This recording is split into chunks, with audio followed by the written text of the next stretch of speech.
Welcome to The Explainer. So today, we are breaking down an absolutely historic night at the 2026 FIFA World Cup. We're talking about Japan literally dismantling Tunisia with a stunning 4-0 victory. But this wasn't just some routine group stage win. History was made on multiple fronts here, and it's really cementing this Japanese squad as a genuine powerhouse. Let's dive into it. 1,000. Just think about the sheer weight of that number for a second. Out of every single game played since the tournament first kicked off, this specific clash was the monumental 1,000th match in World Cup history. Going from just 13 teams in the early days to the massive 48-team format we have now, it's incredible. And Japan chose this exact perfect historic stage to really carve out their own legacy. Section 1. Setting the stage. Solid form versus chaotic scramble.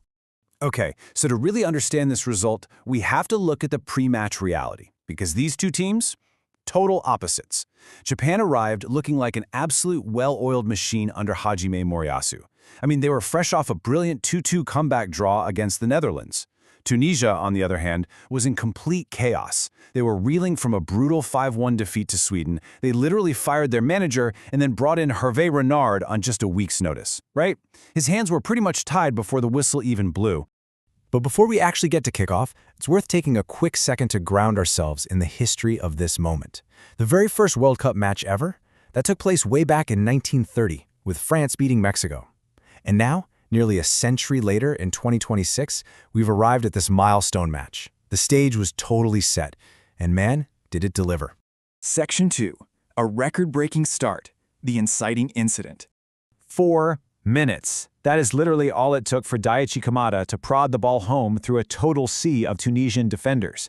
And this wasn't just an early lead either. It was actually the fastest goal ever scored by a Japanese player in World Cup history, completely shattering Shinji Kagawa's record from 2018. So yeah, the tone was instantly set. And the thing is, Japan didn't just celebrate and sit back. No, they went right back to work and capitalized on that momentum. By the 5th minute, they almost made it 2-0. It took this desperate last-second goal line clearance from Tunisia's Dylan Braun to deny them, all while their goalkeeper, Eamon Daman, was working overtime to claw away yet another shot. Honestly, for those first 10 minutes, Tunisia was just completely shell-shocked. Moving on to Section 3. Relentless attack. 90 minutes of domination. So, following Kamada's early tap-in, the utter domination just kept going. Right around the 31-minute mark, Ayase Ueda punished some really hesitant defending and just unleashed this thunderous shot right into the bottom corner. Then, fast forward to the second half. Junya Ito latched onto a brilliant through ball for this super calm, clinical finish.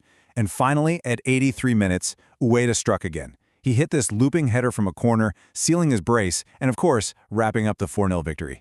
Just a masterclass from start to finish. Now, if you're wondering how they actually pulled this off, you have to look at the tactical standouts. Keito Nakamura was basically the architect of that first goal. He acted as the true creative engine for the whole team. Then you've got Ayase Ueda, who has officially emerged as a breakout international striker with his brace here.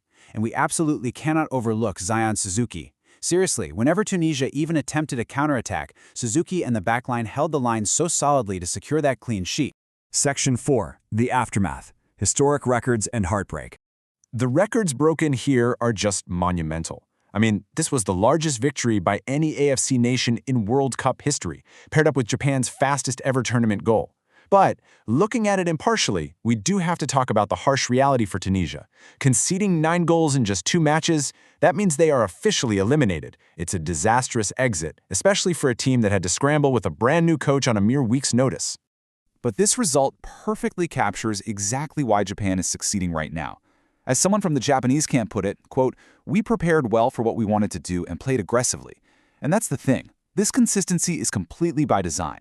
The very same nation that shocked the world back in 2022 is proving without a doubt that they are consistent overachievers who execute their game plans flawlessly. Now, on the other side of the coin, there is a very human element to defeat. Tunisia's captain, Elias Skiri, actually issued a formal apology to the fans following their elimination. It's a deeply painful exit for those supporters who had to watch their team get outclassed, especially in a scenario where the preparation time was just stacked entirely against them from the start. So where does that leave us? Looking at the Group F standings, the path forward is becoming really clear. The Netherlands and Japan are currently tied at the top with 4 points each, and Japan has firmly established themselves as a really dangerous, consistent threat.